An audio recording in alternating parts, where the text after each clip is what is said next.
Les cyberattaques font partie de ces méthodes d'influence informationnelle. Je m'appelle Marie-Gabrielle Bertrand, je suis doctorante chercheuse à l'Institut français de géopolitique à l'IFG Lab qui est rattaché à Paris 8 et au centre de recherche GEOD, donc géopolitique de la datasphère. Mes travaux portent sur la souveraineté numérique en Russie et sur la manière dont les développeurs et les codeurs de logiciels se sont ressaisis en fait, de ces politiques de souveraineté numérique dans leur production pour en général obtenir des contrats avec les autorités publiques. Et aussi donc j'ai travaillé sur le discours des autorités publiques russes sur la souveraineté numérique.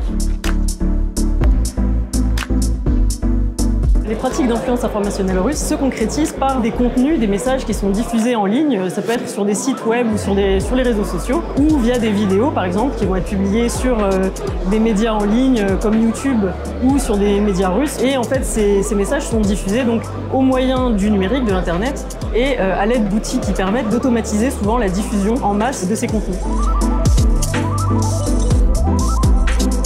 Les acteurs qui diffusent ces contenus informationnels et d'influence informationnelle russe sont généralement alors soit des agents de l'État dans le cadre d'opérations clandestines en fait, des services de renseignement russes, soit des entreprises qui vont passer des contrats avec l'État. On a vraiment ces deux types d'acteurs, donc publics ou privés, qui diffusent pour les intérêts en fait, de l'État russe.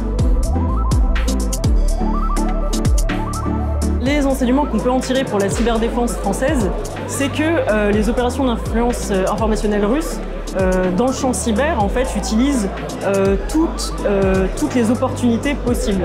Donc en fait, il peut s'agir aussi bien de discours qui vont être impactants à un moment donné sur une population donnée, comme je le disais sur des sites ou via les réseaux sociaux, mais aussi que les cyberattaques font partie de ces méthodes d'influence informationnelle parce que justement elles servent à diffuser des messages, sachant qu'en fait l'objectif de toutes ces opérations dans le champ cyber, que ce soit les cyberattaques ou les contenus diffusés dans le champ de l'influence informationnelle, ont pour objectif des objectifs d'influence qu'on peut appeler psychologiques pour obtenir des effets comme souvent la peur, la dissension en fait, au sein d'une société, la méfiance ou la défiance vis-à-vis d'un État par exemple. Donc les effets généralement sont psychologiques.